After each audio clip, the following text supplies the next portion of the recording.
So let's talk about you. Not just what you do, but who you are at your core. We're diving into what we're calling the quiet architecture of you. And we're going to tackle a question that's, well, as old as time. So here it is. Is character something you're just born with, some kind of fixed blueprint you get on day one? Or is it something you actively build, day in and day out like a construction project? The way we're going to look at it today suggests the answer lies in a really powerful shift in perspective. You know, we all love this idea, right? The burning building myth, that your real character is this hidden thing inside you just waiting for a huge crisis to burst out and show itself. But what if that's not it at all?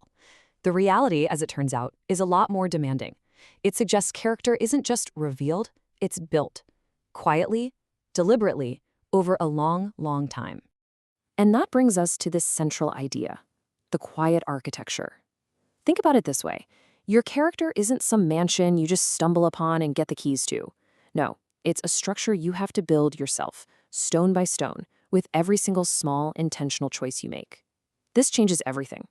It's no longer a trait you have. It becomes a project you build. Okay, so if we're building something, where's the construction site? It's your everyday life. And the work isn't about waiting for some big bolt of inspiration. It's much more like hitting the gym. Which brings us to our first major principle. Character is a muscle, not a mood. And this distinction is absolutely crucial. If you wait for the mood to strike, to be brave, or to be honest, you'll be waiting forever. It's a trap. It's waiting to feel ready. But if you treat character like a muscle, you know it needs practice. It needs reps.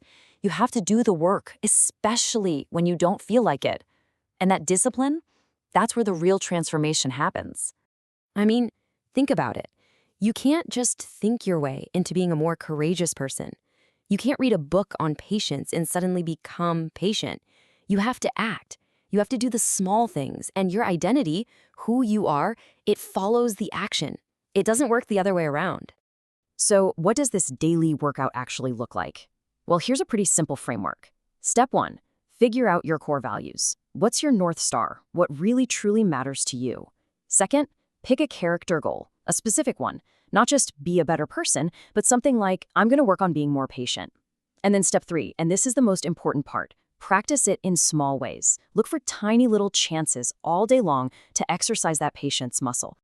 All right, so any structure you build needs to be stress tested, right? For the architecture of you, those stress tests are adversity and feedback. And here's the key. You have to stop seeing them as just obstacles or bad things happening. They're actually your most essential diagnostic tools. This is such a powerful way to look at things. When life gets hard, it's not just something you have to grit your teeth and get through. No, it's a test. It's giving you incredibly precise data, showing you the exact location of the cracks in your foundation. It's showing you where you need to do the work. So let me ask you this, and really think about it. What's the last thing that really tested you? A tough conversation, a setback at work, some personal frustration? Instead of just being annoyed by it, ask yourself, what data is this giving me? What is this challenge showing me about my own weak spots? So adversity gives us all this internal data, but that's only half the picture. We also need external data because, let's be real, we all have massive blind spots. There are things about ourselves that we just can't see on our own. And that's why you simply cannot do this work alone. We need mirrors. The first kind is obvious, people. Trusted mentors and friends who can give you that brutally honest feedback that kind of stinks, but you know you need to hear. But there are other kinds of mirrors too. Reading biographies and history lets you learn from the greats to see how others handled their own tests. And philosophy and literature, well, they hold up a mirror to your own reactions, letting you measure them against some of the greatest ideas ever recorded. Okay, so we've covered the daily work and the stress tests. Now let's go deeper to the actual blueprint for this whole structure, integrity. This is all about making sure that the person you are when no one's looking is the same person you are out in the world. Yeah, we all know the classic definition, right? Doing the right thing when nobody's watching. But it's so much deeper than that. It's the absolute bedrock of self-respect. When what you think, what you say, and what you do all line up, that's when you've got a solid, unshakable foundation. But what happens when we mess up?